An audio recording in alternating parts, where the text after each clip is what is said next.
Welcome to another somber episode of The Marital Mission. I'm your co-host, Shamika McDowell. And I'm your other co-host, Lito McDowell. And we are The Marital Mission. Whew. How do you want to kick this thing off? Possibly, I guess we could just kind of tell what we've been going through personally in the marriage and kind of the transitions that have happened. And then I think you can get into the rest of it. Okay. I can get into the rest of it? We can get into the rest of it. Okay. Okay, so I'm not sure the last time we recorded. Probably a couple of months ago. I know we had moved. It was it pre-COVID? No. Yes, it was. No, it wasn't. We spoke about COVID, about making sure that you stay in tune. Yeah. So it was kind of maybe right after, like April-ish.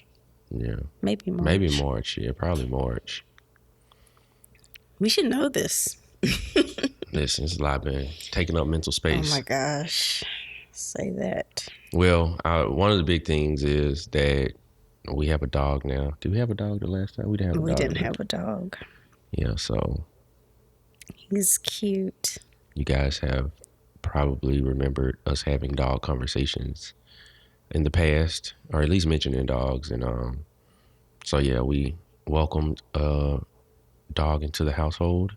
Mm-hmm. And I knew for me personally that it was going to be something that was going to be difficult to accept. And I asked for you to agree to have go to counseling. Mm-hmm. Right? And you agreed. And I'm happy to announce that, you know, the dog has become part of our normal lives, kind of found a space there. Mm-hmm. It's not really a thing for me as it was before. You know, still have feelings about dogs in general, but you know, he's part of the household now, right? He's sitting there looking at me. But yeah, so it was a struggle though. Like, I'm gonna keep it a buck. Today is like, we might need to name the episode "Keep It a Buck." Okay. It was difficult for me. It was like something that was so ingrained in me, and something that I don't know. I guess probably took pride in it, so to speak. But it was just difficult for me to accept the fact that, you know, we were going to have a dog in the house. And working through that, those emotions, and trying to come to terms with it, and, you know, wanting to compromise, but then, I don't know, it's just like a lot of fear of, I guess, maybe what I was giving up, whatever, but I don't know. It was weird. And so I just know we needed a third party to help us kind of traverse that situation. Mm-hmm.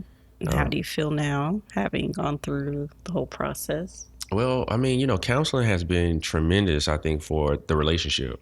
Mm-hmm. I had, you know, previously suggested that we, you know, seek counseling, and it was something that we hadn't done, and it was something that I know I think the last time we had an episode, I said that was something that I was going to make. A goal of mine was to make sure I had counseling before the end of the year. And so, you know, we did it together. And it was weird because the first time, you know, going into it, it was like the dog was the big thing, right? And the thing that stuck out to me was, you know, that at least I received was, you don't know how to listen, or you don't listen well. And that was like I was blindsided by it. I was like, wait a minute. We're supposed to be talking about the dog. And, you know, it was like, you don't listen well. And so that, you know, allowed me to kind of realize that we had other issues, or I had other issues that we need to work on in order to make our relationship a lot better. And so keeping an open mind and having the desire to do so, I think we've come a long way in these last 2 months. Agreed. Yeah. Yeah. I will say I wish we had done it sooner. I agree. Probably could have saved a lot of arguments. Yeah. Could have taken our own advice a little sooner. Yeah. So we still advocate probably even more now for you guys to seek some type of professional help, counseling, therapy, just, Therapy. Goodness. Get you some therapy in your life. Especially now more than ever. Yeah. You got to take care of your mentals. Yeah.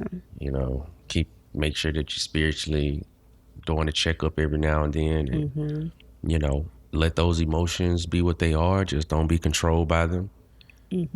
Stay physically, healthy and well. I mean, I can say that I know I've been slacking in that area. I used to get my steps when I worked my job and my second job, and I just hadn't really been doing a lot physically. Hey, the offer's open to come with me and the dog. You'll get some steps in for sure. Yeah. I need to do better in that area. But definitely hadn't been overeating. I hear a lot of people saying that. I hadn't been overeating. I stepped on the scale and I haven't gained that much. I only gained like a pound. Amazingly. I hadn't stepped on the scale.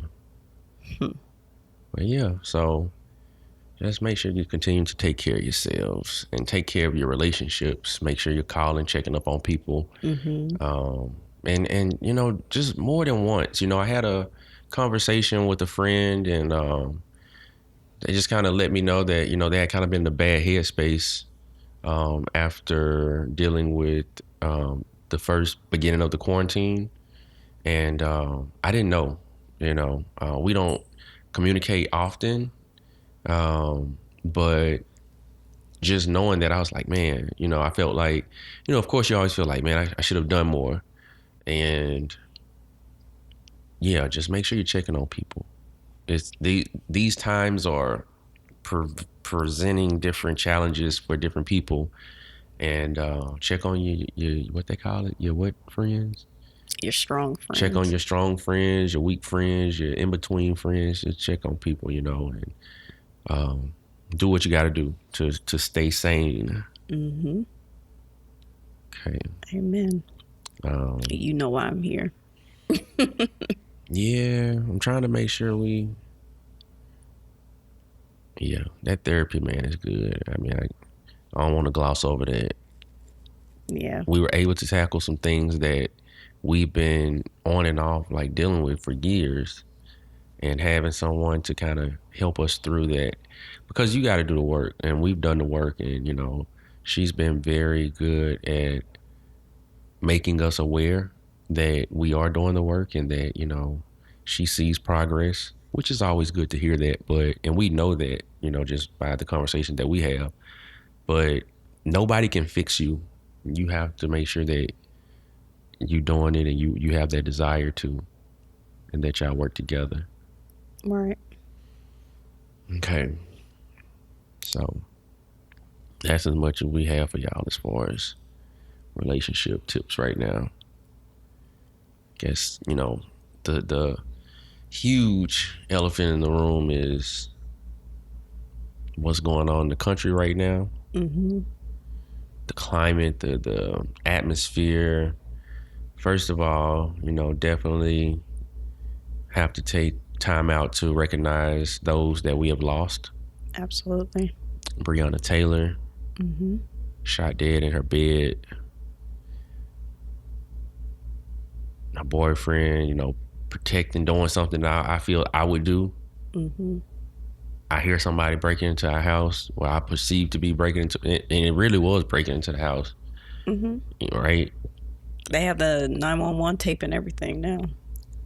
Hey, I keep that thing right underneath the bed for easy access, so I just see, like, that's a natural response. Like, we got to protect our Black women out here. We got to protect our lives. And so somebody's breaking into your house, you know, you do what you're trained to do. What any man would do for his household. Yeah, straight up, you know. And there's some women out here that do the same thing, you know, like, so you just got to make sure that, I mean, I don't even know what to call it, man, but it's just plain murder, right? And so I don't think anybody's been arrested in that situation. We got to make sure we continue to put pressure on them too. They're still contending that the boyfriend was attempting to murder an officer. But they let him go, right? The boyfriend? Yeah, he's yeah. But they're still contending, you know, that. Man, we gotta keep pressure on that for sure. You know, she gone, man. Like, once you gone, you gone. We'll get into it. We're not there yet. We'll get there. And you know, keep him lifted in prayer. You know, definitely. And her family. Yeah, he needs support. You know, I mean, I can't imagine losing you in a situation like that. Like, yeah, that's tough. Yeah, her family definitely, you know, friends, you know, co-workers, that's just, you know, you don't want to lose nobody like that. And she, I mean, completely innocent. Yep. So, you know, rest in peace to Breonna Taylor, Ahmaud Arbery. Doing something that I definitely have done. Yeah, I don't know if I've done that. I've definitely taken a look, especially, you know, you want to get a feel for that. We have done it. When we went house looking, could have easily been us. We weren't jogging in a neighborhood. Yeah, I thought you were talking about jogging, like in a white neighborhood. Well, I've done that too. Yeah, I just haven't done it together, but I've certainly done the house, looking inside of a house as it's being made. And yeah, now we done pulled up on houses, you know what I'm saying, no doubt. And it's just, man, like, living while black. You know, we say driving while black, man, it's living while black. You can be doing anything. Somebody literally feel like you could be doing nothing. Straight up, you can be in your own spot. So, you know, definitely rest in peace to him. And that situation is crazy, man. They even had, you know, a video even surfaced of him really having his rights violated another time. You know, prior to that, it's just, you know, you live in that constant. It's like a threat of danger always. Like, where can you be? Where can you feel safe? So definitely our hearts and prayers go out to him. Rest in peace to him. And then George Floyd. And you know, I think it hits different when people have video to see. Yeah. And we discussed that, how a lot of, and we certainly know that it is the case that Black women tend to, when these things happen, if it's not like an isolated event that's very visible, it tends to get forgotten about, and we don't protest like we do for Black men. But I think it's, and we discussed this, that it's because of, we tend to have video more so for men than women. So I think it's the visual element to it. Yeah, because I think you had brought up how, you know, Sandra Bland had a video, even though it wasn't of her death, you know, that kind of caught a little spark and fire to that, you know. So yeah, like the video really, you know, as much as I hate to see those videos, you know, thankfully we do have them, but, you know, it hasn't really led to a lot of convictions and sentencing. I think it's a tactic of, you know, you go back to the days of lynching, how it was like an affair for white people to come out and bring their children, and it would be, that's where we get the term picnic from, and it was a whole to-do and a celebration almost. I feel like it's the modernization of that whenever we see dead Black bodies on our phones, on our laptops, that were being conditioned. When was the last time you saw a white person murdered on film? Straight up. Like, seriously. Or anybody. Or their bodies after. Right. When, just recall the last time you saw that and it was replayed and shared over and over and over again. It's always done for us, and it's desensitizing everybody and getting us accustomed to it to where it does lose its potency. Hold on, give people opportunity to sit and think about that. When was the last time you seen a white body on the news, right? Just shared. And I mean, I could just think back to the bodies that I've seen. Think about Gaddafi. What's your boy in Iraq? Oh, Saddam. Saddam. The other Al Qaeda dude. I know who you're talking about. Osama bin Laden. You know what I'm saying? Like anybody that's not white, they bodies are like just shown on the news. They ain't blocking out nothing. They, you know, so they just feel comfortable, man. Like, and I'm trying my best not to share other people's, you know, situations that they've shared with me.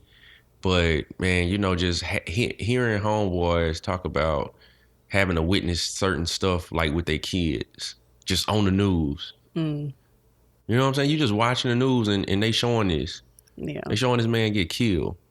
Oh, I didn't. That's a whole other level to have these children seeing it as kids. So it's nothing to them when they get older. Yeah, you know, like how old I was when I seen my first dead body, you know, like, and well, like of a murder, right? Not somebody, you know. I remember situations when I was younger and people, you know, older people may have had situations and we had to call the ambulance, situations like that. But talking about murder. Yeah. Like I remember the whole Faces of Death VHS, and you had to be like, what, 17, 18 to probably older than that to rent those videos. You know what I'm saying? Like you couldn't just find this, like you wouldn't have access to that. So right on your phone. Man. So my heart goes out to each and every parent that has to endure this. Yeah, I don't have any words. It's hard for me to process as a 30-something-year-old. Yeah, and shout out, I mean, like, definitely my prayers go out to the kids, being a teacher and being someone who, you know, advocates and works with kids, and them not really having that outlet of, you know, getting out of the house and, you know, going to school and just kind of having that freedom of living the life of a kid, right? You know, man, and all the households aren't safe. Right. So keep our kids lifted, y'all. Definitely. Yeah. So it's a lot of work to be done. And I'll say this, I am not against the protesters. I'm not against the people who are taken to the streets to have their voices heard, right? I'll say that just off the rip. I never condemn them. Now, right is right, wrong is wrong. You know, as an adult, you have to give an account for yourself. But as far as the thought behind, you know, seeing something that just is not normal, and I want y'all to understand this. People weren't just sitting on a couch one day and then was like, okay, we're gonna go protest because we seen. I can hear you. George Floyd. Yeah, she can hear me scratch my beard. You know what I'm saying? But as a black person, and you know, I speak from a black man's perspective because that's how I live my life. But from a black person's perspective, well, let me speak from a black man. I'll let you speak for black women. When I speak for them, but I'll let you give your account of how you interact in your daily life. But and I love being black. I wouldn't want to be if God gave me the opportunity to choose, like if I was at Jack in the Box, you know how you got the little screen that you choose your soda flavors? I choose black every time. I love being black. I think that, it's beautiful. I do. But it's a lot that comes with this. It's a lot that comes with it. I was sharing with somebody, the average person, has to deal with things in life. Mm-hmm. You deal with family situations, right? Whether it be parents, siblings, um, extended family, right? Every family has issues. Mm-hmm. Then you have things, in your community, at your school, at your job. That's just normal, right? Everybody goes through something. But then you add on top of that, being black in America. While you're going through those other things that other people experience, heartbreak, disappointment, loss of life, and you think about it's just like an extra jacket, 50-pound jacket that you have to wear that of being black. So even while I'm grieving the fact that I just broke up with the love of my life, right? Let's just say that. I can't sit in my car and sob because I might get a knock on the window telling me to roll the window down and step out the car. And I'm just in here grieving because I didn't broke up with my girlfriend. But now, because I didn't pulled over on the side of the road and I'm trying to gather myself because I'm a black man, I'm automatically a threat to you. And you a police officer. You're supposed to be trained to deal with the public. When I walk into a convenience store, assuming they're not trained to deal with black people. They supposed to be trained to deal with the public. No. You aren't picking up what I'm putting down. You're assuming they're not being trained to police us a certain way. Well, they may. I think a lot of it is just how they feel, just from, and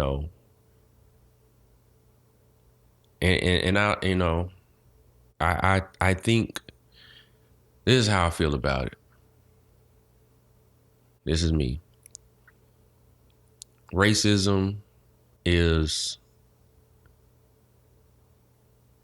part of the American fabric of every single thing that represents America.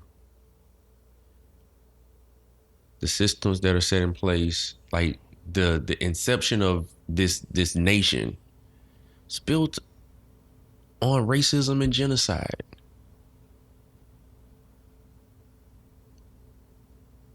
And colonization. So what do you do with it though, right? Because on one side, and I mean, I can't speak for any other people. So I speak for black people, I let other people do that. But when I'm born, or anybody else is born as a black person in this country, we're born with the idea that we are inferior to the opposite. What's the opposite? Opposite is white, right? And so when a white kid is born, they're born with the idea that they're superior. Did either child ask for that? No.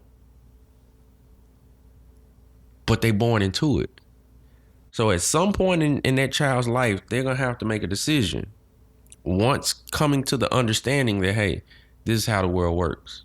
For me, I kind of, throughout my life, I realized that there were differences in how I was treated and how other people were treated.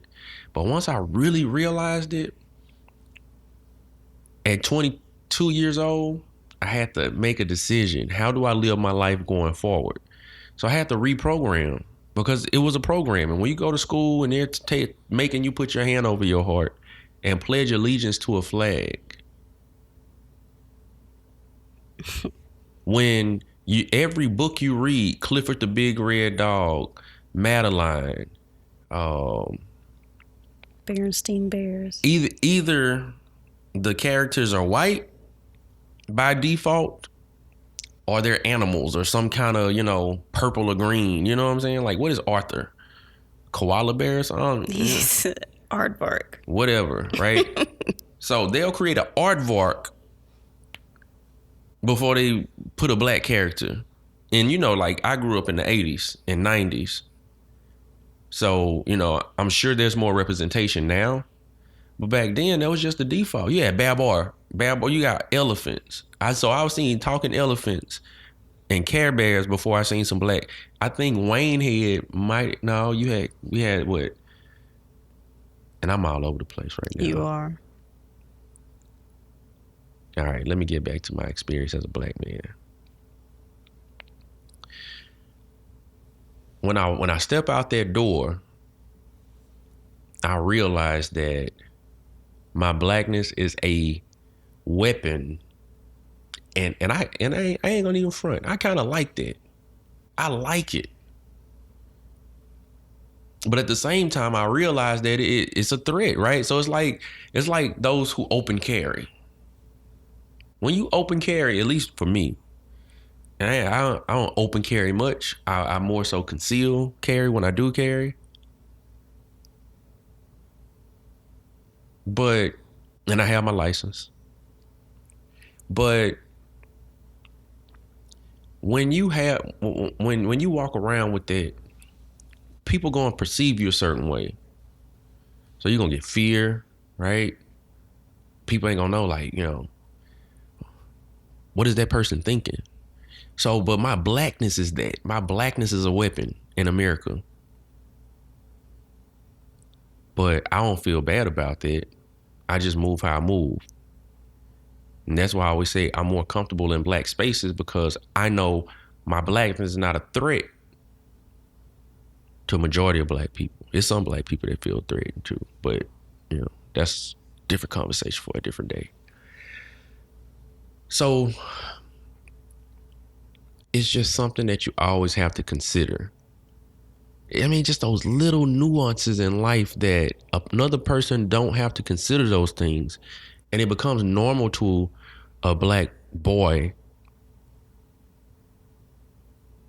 that I have to consider how I speak to my teacher, because she's more quickly to be afraid of me, right, than to understand where my pain and frustration is coming from. As a black man in, corporate America or wherever you work, right? You know that in certain spaces, people kind of, first of all, there's an expectation on you. Then once you kind of disprove whatever idea a person had of you, then it's as if, you're this unicorn. Speak on it. And it's never just like you're the anomaly. Yeah, you're never just accepted for just, who you are. And, I'm just a nice person, just off the real. I like to think of myself as a nice person. I treat people with respect. And if I don't respect you, then, most of the times you won't even know it. I just would try to, avoid interaction. It takes too much energy to be nasty with people. Mm-hmm. So, a lot of times people take their kindness for weakness, and it is what it is. But there's trauma that comes with it, though.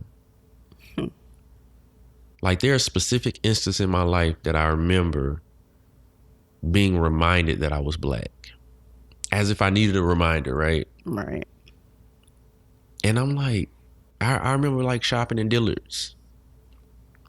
Because, Dillard's was like our store in Shreveport. Like, we didn't have Macy's and Nordstrom's, we didn't have those stuff. We had Dillard's. And that was kind of like where you go to get your clothes if you was, you want to stun on them. And I remember just going in Dillard's, and it was this woman like this. She was just kind of following me around, man. If you've been in the store before and you black, you know this experience. But she's following me around.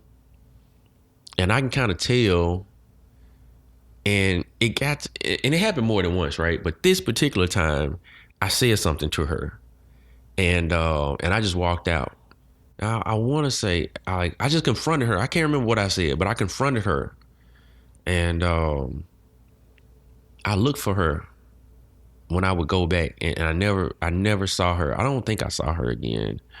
And of course, I didn't go back frequently, but sometimes I would enter in. Right, you know, oh man, the mall. You remember the mall? A mall still? Do they still exist? Mm-hmm. Okay, well, you know, you would park in at one store and then just kind of walk through that store to get to the mall. Some of y'all kids, yeah. Malls are still open. What are you talking about? Well, you know, I don't be in malls like that no more. But anyways, you know, I just walked out the store, man, and I remember feeling like, man, that's crazy. Like, I wouldn't be in here. But then I got to school, not the next day or nothing, but, you know, it was some girls talking about how they was just, you know, shoplifting. So, but I mean, who cares? Like, I know, and I went to all black school. That's why I said that. But I know white kids were stealing too, you know. Absolutely. So. I went to a predominantly white school, and absolutely they did. Yeah. So, you know, like my thing is, there's no justification for how you treated me. Right. So, you know, I've been rambling on a tangent. You know, it's hard for me to. I'm trying to remember like our listenership, and I'm being 100 right now, but I just, you know, I just know it's not smart to always say everything that's on your mind. So I'm gonna give the floor to you, and you can speak from a black woman's perspective.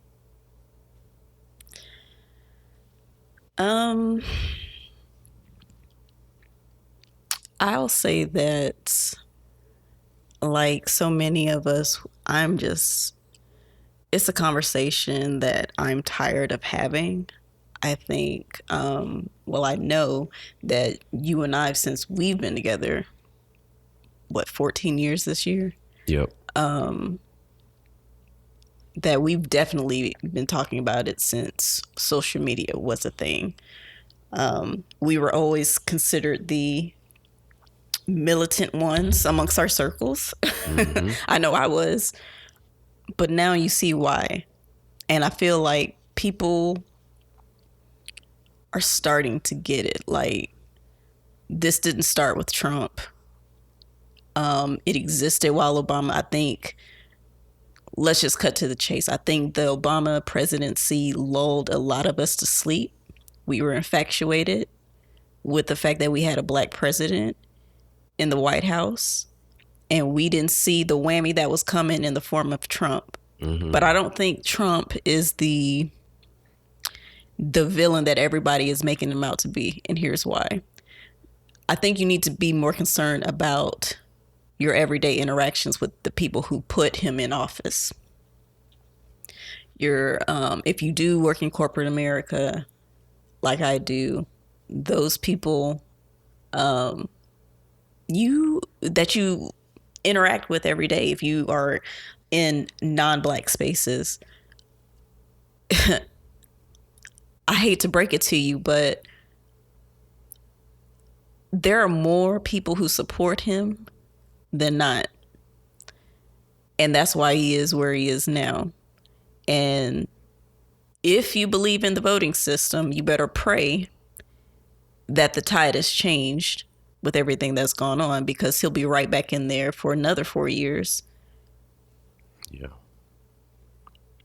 Because especially with these companies right now, everybody wants to post that black box or that black photo and, you know, offer words of solidarity and what they're contributing. That doesn't mean that they're not funding other initiatives that directly oppose what people, I'm not even going to say people of color, black people are trying to achieve. Hold on.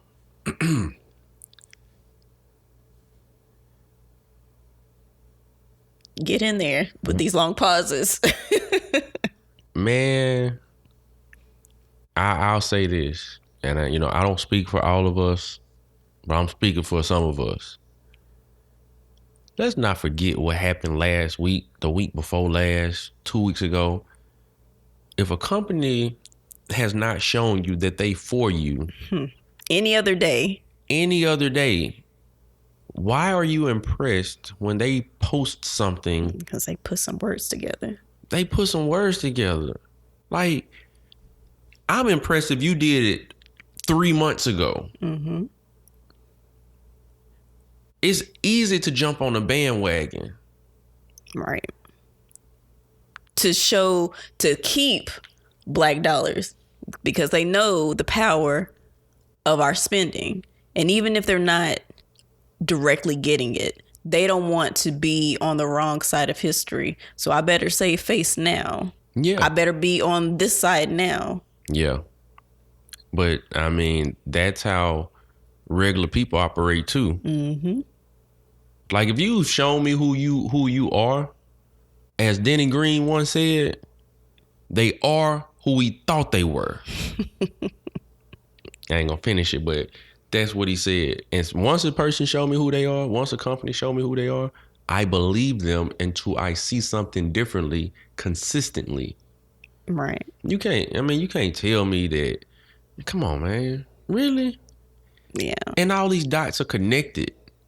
Like, in this system, and I'm gonna give you the flow back, but there's you can't, come on now. We gotta demand more. We have to demand more. Yes. Go ahead. And yeah, so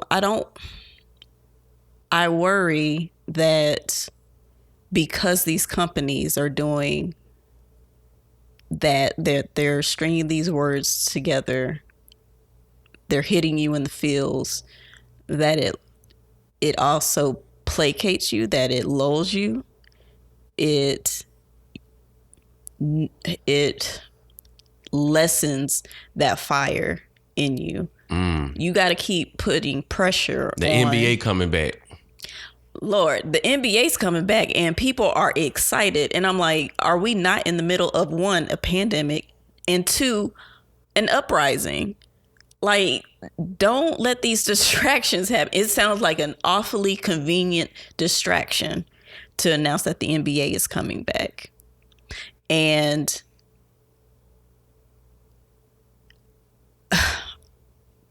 I see people flaming the NFL for putting out a statement about Colin Kaepernick, or not, I'm sorry, about Black Lives Matter. And people are writing them about, well, so does that mean Colin gets his job back? Or y'all doing all of this after everything that you've done to Colin? No, what did we do to Colin? Because we didn't support him collectively enough to boycott the NFL. So you sit here trying to shame the NFL for now putting out this statement when we haven't done what we needed to do this whole time. But, you know, I just want us to be vigilant and smart with how we move. Like you, I don't fault people for expressing their anger how they express it. We know that there are agent provocateurs out there who are excited when these things happen because they get to insert themselves in our uprisings and make it seem like we're the bad ones. Now, do we participate? Absolutely. And to be honest, I feel no way about it. Straight up, because those are things that can be replaced. Lives lost can't. Now, but there has to be action after that, right? So we can't just be out there wilding without a plan in place, without some demands. Yeah. And I can guarantee you, if there's a business that has been there and has, you know, made Black people feel appreciated and, you know, has shown that, hey, we value you, I can guarantee you, man, people ain't running up in those companies. I can think of one company for sure that has been rocking with Black folks the long way. And it's a white-owned company. And they are very Vigilant. It's an ice cream company. I'm not going to give them free advertisement. Okay. Well, I was just saying, like, y'all can be like, well, they ain't do nothing, they innocent. You got black folks crying over Gucci stores. You got black folks, black actors, black men actors telling you they know how to conduct themselves. So they'll never be in that situation. So what we need to do is do the same. You have people pulling stunts, getting makeup and nails done for a photo op, for an All Lives Matter photo op, and you are black and gay. Get out of here. Get out of here. And you can't claim that you don't know what's going on. This has been 10 years in the making, at least, the All Lives Matter rebuttal. Mm-hmm. At least 10 years with Trayvon Martin. So don't come to me talking about well, you didn't know. If you call yourself an ally and you're listening to this, don't come to me talking about something you didn't know. How can I help? What can I do? Let's talk on that for a minute. I will encourage people, and people gonna do what you want to do. I had to finish my thought real quick. You didn't finish? No. Okay. If you are an ally, or you consider yourself an ally, if you have people around you who consider themselves as allies, black folks, don't let them make you do the emotional work of teaching them how to treat you. It's funny how these people expect you to maintain calm and politeness and respect after they shove disregard for your humanity down your throat. They want you to display the humanity that they lack. Ain't that something? So don't let them, what can I do to help? Google is literally at your fingertips. If you want to know how you can help, educate yourself. But black people are tired. We're too busy out here fighting for our rights to hold your hand and show you how to treat us. Now, do we need to have those spaces for dialogue? Sure. Find you some black friends if you have them and see how your black friends are doing. I literally saw a woman online. I just, evoking the name. They love to evoke the name of Rosa Parks and what MLK would do. And he would, funny, we would know if y'all didn't kill him. We would know. And whether he was nonviolent or he was violent. And I'm alluding to Malcolm X. Both of them wound up in a casket. In a suit. So save the respectability politics and stop expecting black people to do the emotional work for you, to hold your hand through this thing. We've been trying to get you to listen. Now it's time for you to put in work. All right, I'm done. I'll just say conserve your energy. I see a lot of energy going into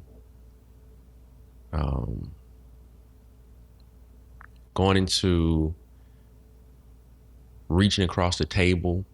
Like in your time of pain and struggle is, I don't want, the good white people to, think I'm talking about you. I'm talking about the racists. Oh gosh. Always qualifying how you feel. If the people that you built relationships with need to hear that in the midst of you speaking your truth, then what is that relationship really built on? Let's talk about it. When a black person is talking at their family reunion and they talking about people that steal, Because there's some family members that you had that steal. I don't think they say, well, I ain't talking about y'all good family members that don't steal. Like if I ain't talking to you, I ain't talking to you. A hit dog will holler. But some of these people ain't even hollering. They just, it's like we feel the need to, like you say, qualify these things, Make them feel good about your pain. This will never make me forget about the people that it's all about making them feel hopefully better. You ain't talking about them. Because if you are talking about them, they shouldn't be around you. And, I'm all for, I respect people. If you a solid individual, then I can talk to you. I can build with you. It might not extend, into, excuse me, it might not extend into other aspects of my life, and it may, but I know how to interact with people. Like a lot of times people will never know necessarily what I think and how I feel about a whole bunch of things because I treat everybody the same. If I interact with a black person, I'm not just gonna automatically think that, you got my back. That's foolish. I've learned that that's not the case. Mm-hmm. Like people are people. Mm-hmm. But then I understand that when you start to break things down, people have alliances in their life. Oh yeah. And they have things that mean something to them that goes on a deeper level that kind of surpasses explanation sometimes. Mm-hmm. And you got to start thinking like everybody got a mama or a daddy. Now are they alive? Who knows? What is their relationship with them? Who knows? But you got a mama and a daddy. You got grandparents. You got siblings possibly. You got relatives. You got friends. And depending on what side of the fence you on, you got people that think a certain way. And you may not think exactly like that person, but you care about that person. So that person has some level of influence over you.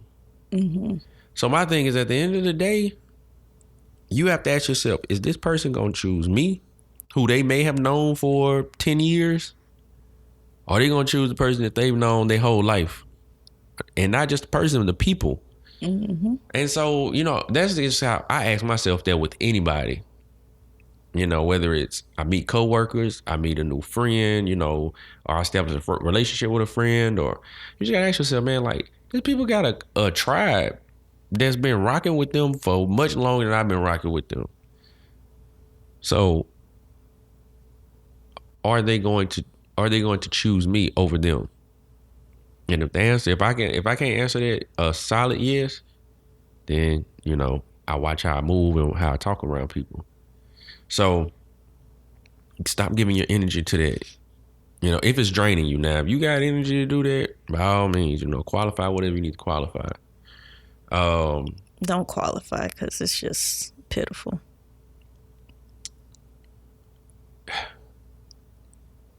When people show you who they are and how they feel about you, let that be. You got to convince nobody to love you, to respect you. Now, I teach people how to treat me based on how I carry myself. But me explaining, like, You ask me about myself, I tell you about myself. But I'm not finna sit here and, try to make you understand when you ain't even ask me. Doing too much. I used to have hate in my heart. So when people say hate, like if you actually ever hated somebody before, it's draining. It drains you. It's a heavy thing to carry. I've hated people in my life. And thank God that he's delivered me from that. No longer hate people. I can hate what a person has done, but I'm not saying I'm not capable of hating anybody anymore, but I don't hate people now.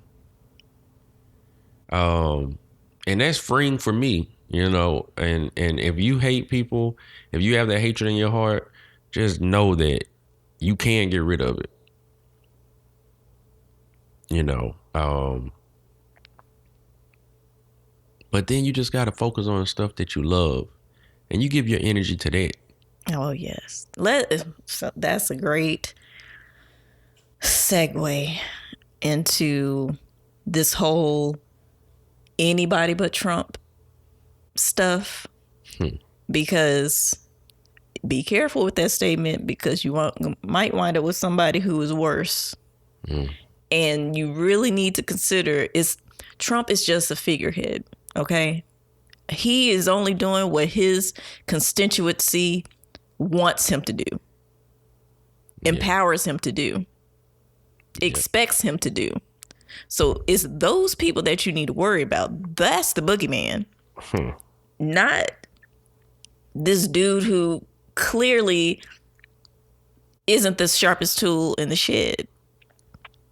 Not to say he's a dumb man, but he ain't bright either. So I hate that we spend so much time focused on getting this man out of the office, when what else are you pouring your energy into? Are you pouring into just your everyday lives and Black people? Are you supporting a Black business? Are you donating? Are you volunteering? Do you ensure that you support some initiative that enriches the lives of any Black person? Like, that's what we should pour our energy into, not just ensuring what we don't like is removed, but to build up the things that we love, to enrich the things that we love. Yeah. To protect the things that we love. Man, it's enough work to go around, man. It's so much work to be done. It's not even funny. And we are so much better together. Yeah. And the infighting, like right now, there are several, for all of the off comments about, you know, how we should conduct ourselves and the looters are animals, and these comments are coming from Black people. As much as I would love to cancel them, now is not the time. It's just not. That's a distraction. We can't bring everybody with us. I mean, that's just straight up. Jesus couldn't convince people to be healed and follow him when he was here. So expecting every Black person to fall in line, it ain't gonna happen. It hasn't happened thus far. Yeah. It's a shame that some people use their platforms in such a way, but we can't get distracted by that. Again, when a person show you who they are, believe them. Right, and leave them right there. Keep it moving. Like, we gotta start focusing on like the commonalities. Like, right. Like whether it's you share a common struggle, or you share a common goal. Like, let's start working together. I challenge each of you who are listening. Talk to 5 different people, and 5 different Black people that you know, if you're Black. And if you're not Black, 5 different Black people you know, and figure out something that you got in common with them, and work with that person on trying to be better in that area. Right? Just we have to start connecting, because, well, as y'all see, man, like, they not out here picking and choosing.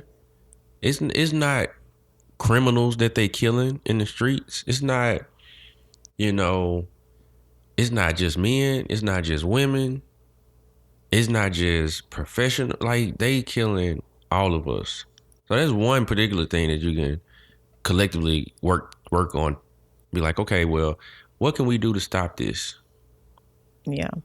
Profiling, discrimination, microaggressions. Like, but then you might have, okay, hey, I want to start a business.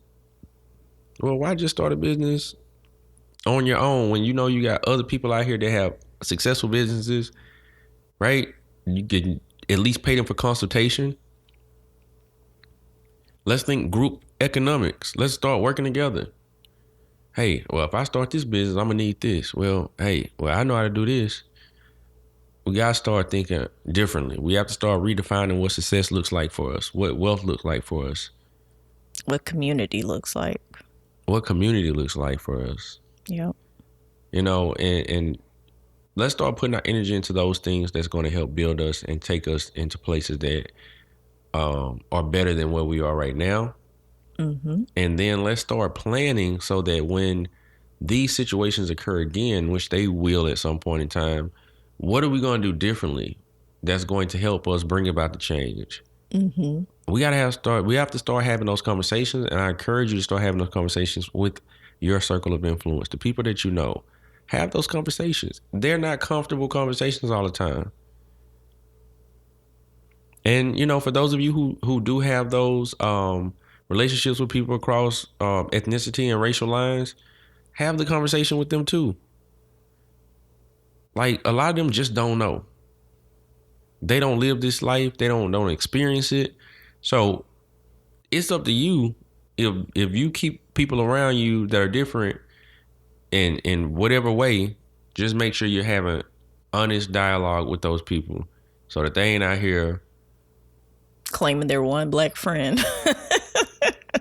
yeah, or just, you know what I'm saying, being lost, like, you know what I'm saying stuff that's crazy, and then you like, well, and they saying, you know, I have black friends, but dang, your black friends ain't telling you this. So Yeah. and let's also learn to move in silence sometimes. Oof. A word. Let's learn to move in silence sometimes. Everything doesn't have to be broadcast. In this era of social media, I know it's difficult. Like even showing your faces, taking pictures of yourselves while protesting. Like you gotta move smarter sometimes. Everything isn't meant for social media, especially if we're going to be making plans and coming up with what we would like to see happen moving forward. I guarantee you somebody's going to make a list and it's going to leak somehow because we have to do everything for the gram, but it's not necessary. Yeah. Moving forward, I say attach yourself to someone who's already doing some work. Find an organization, find a group that is effecting change in their community, in their circles. Mm-hmm. If you have ideas of, you know, what you want to do or what you want to start and spearhead, then by all means, do that. If it's 5 of y'all, do that. But if you're one of those people that's like, man, I know it's work to be done, I guarantee you it's organizations out there that are already doing the work. Connect yourself with those people. Lend a helping hand. You don't have to have expertise in that area. There's plenty of different roles that you can play. Right. When we talk about social change, there's many different roles that you can play, many hats you can put on. Mm-hmm. You could be a strategizer. You could be a donator. Yeah. Like, I think during our 20s, it was the Gina 6. Mm-hmm. My parents were like, nah. But you went. Yeah, I went down there. Yeah. It was beautiful. I mean, it was a wonderful experience. I saw loads of black people, you know what I'm saying, just in solidarity. But now it's like, at least for me, I don't see protesting as a part of my thing right now. I'm more of the pocketbook. Yeah. And, you know, it's definitely more. It's so many ways that you can, you know, you can be active. Right. Everybody ain't got to play the same role. That's the thing. Just do And don't do you. feel bad if your activism doesn't look like somebody else's. I think we don't realize that activism comes in many forms. If you are Black love is revolutionary. We say that all the time. Mm-hmm. Raising healthy, smart, confident Black children is revolutionary. Mm-hmm. Like, we all do things in our, don't forsake the everyday stuff too. Yeah. The fact that we get up and we go out into the world and we give of ourselves, Listen. that is worthy. The fact that you aren't out here being destructive Right. is something to pat yourself on the back about. When you have every right to be. Yeah. You have every, like, there's a Toni Morrison quote that's like, and I'm going to butcher it, but to paraphrase it, it's like, you see somebody out there being destructive and you criticize them about it, but I see somebody who has held restraint for so long, and I commend them on that. The fact that we aren't out here burning everything down to the ground a long time ago, Yeah. is commendable. Just think about this. We just watched the movie. What is it called? Just Mercy. Just Mercy. It's free right now, by the way. Yeah, I think on Hulu, Amazon, yeah. and another one, Netflix. No, I think some Apple thing. It's not Netflix. Oh, it's I think it's Apple something. okay. But these movies come out and they remind us of, of not just our history, but their history as well, right? Because yeah, it's like, this is what Black people had to overcome, but then overcome what? Who's on the other side of it? Right. So, Right. what was my point? I don't even know why I started talking about that. I don't know, but you mumbling. I know, because I was trying to do that. Man, I don't know why I started talking about that. What did I say? It reminds us about their history. Yeah. So, okay, yeah. The trauma that we experience, we're reminded of that through the arts, through movies, through exhibits, through curriculum. Books. Books. TV, like, we're constantly reminded of the trauma that we have experienced. And that trauma does not stop when, it didn't stop in 1955. It didn't stop, with all these things. It continues today. And you live with it. And it becomes normal for you. And then when you talk to somebody who's not of your community, and they're sitting there and they have no recollection or no idea of what you're talking about, it's like, what? I never experienced that. And you're like, what? You don't know what that feels like? Like, there's trauma that we endure and we just move on as if it's normal. And so for us to not have exploded, and taken out rage on people, like, that's something to pat yourself on the back about. That's They something paint us as like the most villainous people to ever grace this earth, and I'm like, Lord, I would venture to say we are the most pacifist, most gentle. Do we have?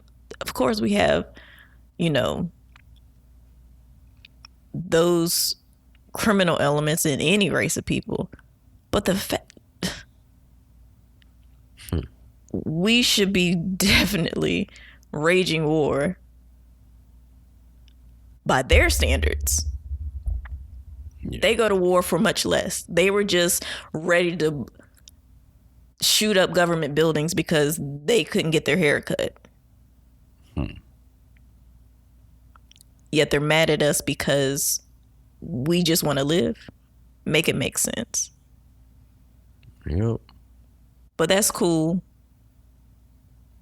because I'm not worried about them so much. I'm worried about us and what we do.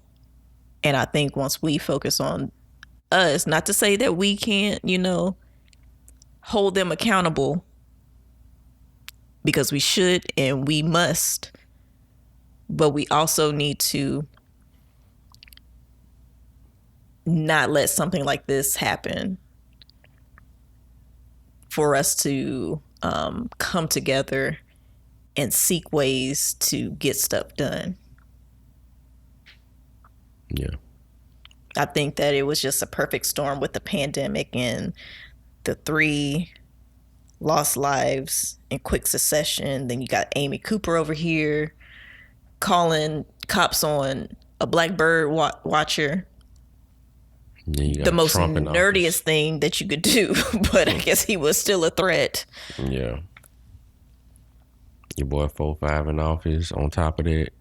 Yeah, it was just a perfect storm for this to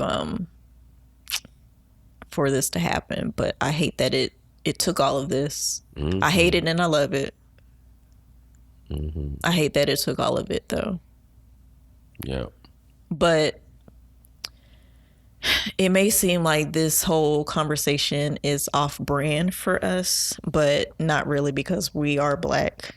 We are 2 Black people. And it's, even though we talk about marriage, we do advocate for Black love. Yeah. And we mean Black love in every sense of the word. Yeah. Black love for community, for children, yes, for family, yeah, for just one another. All of it matters. All of it's connected. It's not siloed. So yeah. And don't feel bad for taking a step back from social media and the news right now. Take care of yourselves, because if you don't, you won't have anything to give. Yeah. And check on your single friends, man. Straight up. Like, I know sometimes when those of us who are married or in relationships and living with someone, you can kind of get caught up in the day-to-day and, but check on your single friends. Mm-hmm. I know we're kind of coming out of this quarantine thing where some people are feeling more comfortable with going out and conducting business or doing whatever they're doing. Have at it, be safe. I just read it was a whole bunch of reported cases of COVID. I think that I seen it today. I'm gonna say this. I gotta say it. I feel like I have a responsibility. I'll just say this. I work for a health care company. They told us we don't have to go back until the fall. So I'm just going to leave that right there. The fact that they don't have the White House open for tours right now, coupled with the fact that a healthcare company is telling its employees continue to stay home and we'll reassess things in the fall, I think it's saying something. So, I don't know, brace yourselves, continue to sanitize everything, wear your mask. Social distance. Yes, vitamin C, turmeric, all that good stuff. Keep your immunity solid, because we don't know what's going to happen once the fall hits. Yeah. There's a lot more to be said, but like I said, some things aren't for certain platforms. I'd encourage you to do the work, tap into something, some local organization or initiative, or start something yourself. If you know something that's going wrong and you feel like you can do the leg work, then do that. If not, find out who's actually putting in work and do the work. You know, we need more of that. Connect with each other, love each other, support each other, and take care of yourselves. Absolutely. Are we wrapping it up? It's a wrap. All right. Y'all take care of yourselves. Be vigilant.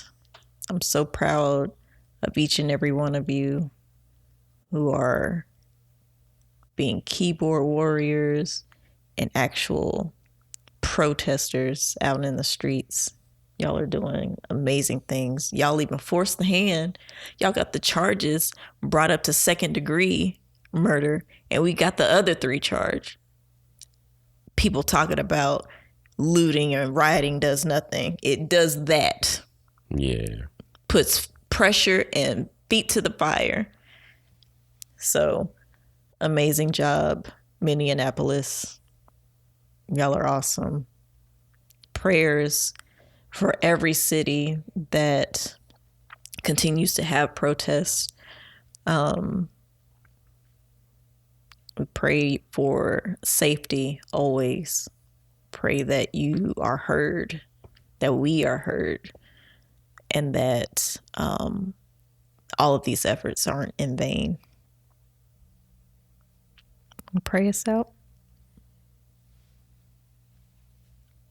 Lord, we seek you in these times of need. We ask that you would allow us to operate out of power, out of love, and out of self-discipline. That our next move will be our best move. Pray these and other blessings in Jesus' name. Amen. Amen. See you next episode.